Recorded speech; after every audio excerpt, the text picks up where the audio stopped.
3.2, we're going to look at polynomial functions of higher degree.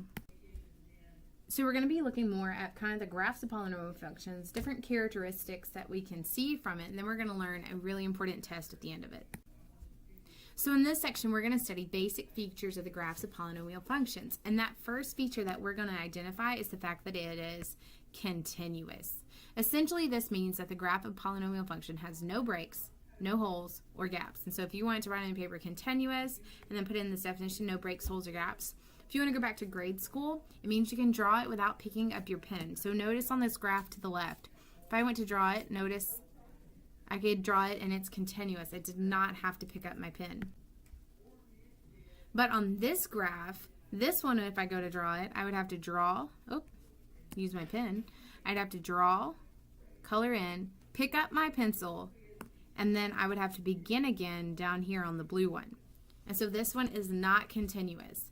And so again, a real good but grade school example is if you can draw it without picking up your pen/pencil. It is continuous.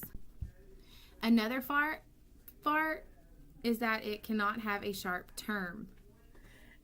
This means that it is smooth, that it has rounded turns. And so if I were to draw a graph and I came up here, this one would be rounded terms. But our absolute value function that you see off here to the right, it goes down and then it sharply turns up to the top. And so this would not be a polynomial function because it is not smooth. It's smooth, happens to be smooth. And so the graph of polynomial functions of degree greater than 2 or more are difficult to analyze sometimes because they have more curves to them. However, using the features presented in this section, coupled with your knowledge of point plotting, intercepts, and symmetry, you should be able to make reasonable, accurate sketches by hand of higher order, and that's why we don't use a graphing calculator when we're working on this. The polynomial functions that have the simplest graphs are monomials of the form f of x equals x to the n, where n is an integer greater than 0, meaning n is like 1, 2, 3, da da da da da da. So what is really neat about polynomial functions, if you know a couple different things, we can begin to see an idea of what these graphs are going to look like. And so if you're looking at it and your highest exponent or your degree of your function is even, so if n is even, they're most likely going to look like an x squared function. And when n is odd, it's going to start to look like a cubic.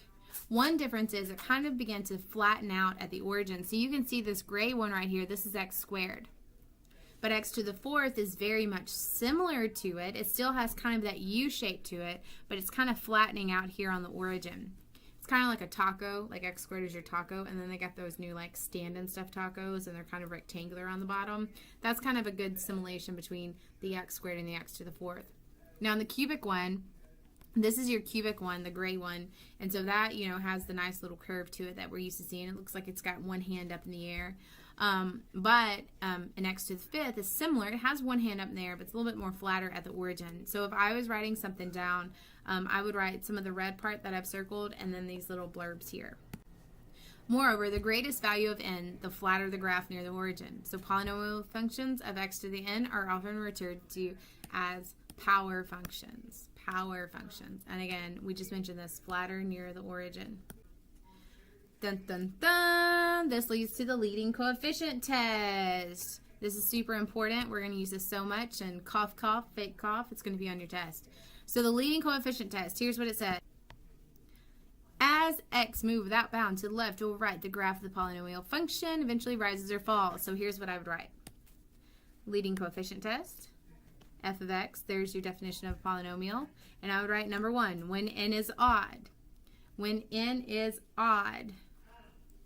Part 1, if n is odd, then you look at a sub n, and if a sub n is greater than 0, meaning it's positive, it's going to fall left and rise right. Okay?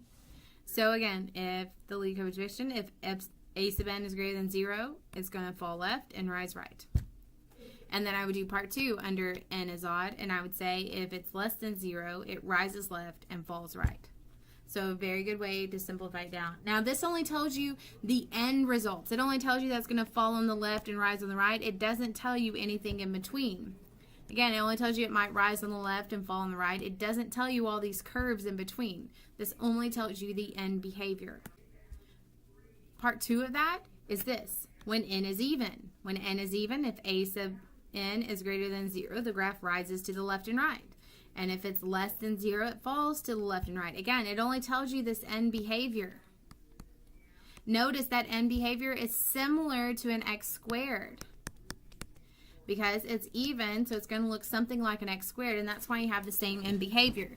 Again, we cannot determine the stuff in between the two arrows. It just helps us to see what the n behavior is, and then we put together all our knowledge in order to be able to kind of sketch. So given this, I want to describe the left and right hand behavior. So what you're going to do is you're going to look for the highest exponent. So in the part A, the highest exponent is cubed. That means n is odd. So I go to my notes and I say, all right, when n is odd, so that would be part 1. And then a sub n, my a sub n is equal to -1. So when a sub n is negative, so I would go to like part 1, the second part, and this would tell me that it would rise on the left and fall on the right. So because the degree is odd and the leading coefficient is negative, it rises to the left and falls on the right, just like we did in the previous slide.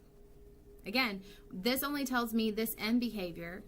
It does not tell me the stuff in between. We're going to look at that in a minute. The second one, it gave us this equation here.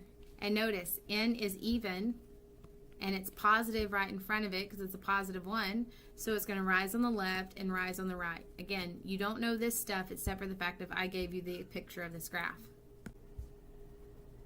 And then the third example, again, look at your highest power. That is 5. That is odd.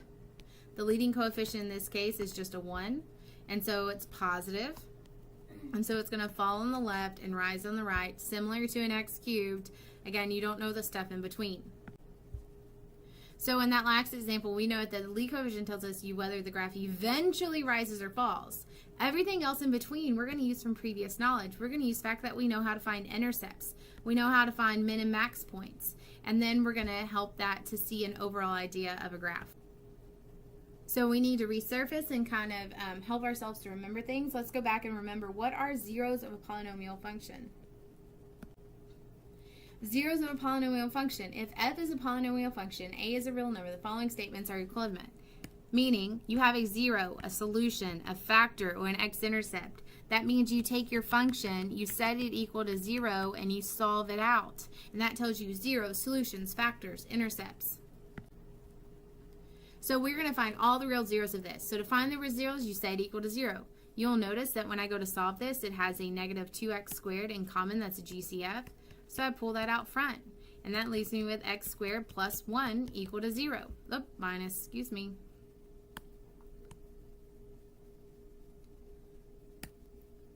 I can factor that a little bit more. X squared minus 1, that's the difference of two squares. So that's like x plus 1 and x minus 1 equal to 0. And then you set each of these pieces and set them equal to 0. So that gives you x to be 0, x to be -1, and x to be +1. So I'm going to find the zeros at 0, -1, and 1. So you can see here's what's happening. First of all, the highest power was even, and it was a negative number in front of it, so it's going to fall to the left and right. We just, by finding the zeros of function, realize that we have 0 at 0, 1, and -1. So now I've got those 3 points. Then you could pick points in between there. You could pick 2 and find that there's a point way down here. You could pick 1/2. You could pick -1/2. You could pick +2, etc. And then you could eventually see what is happening with this problem. And so we're going to be kind of summation everything together in order to be able to sketch what the graph is going to look like.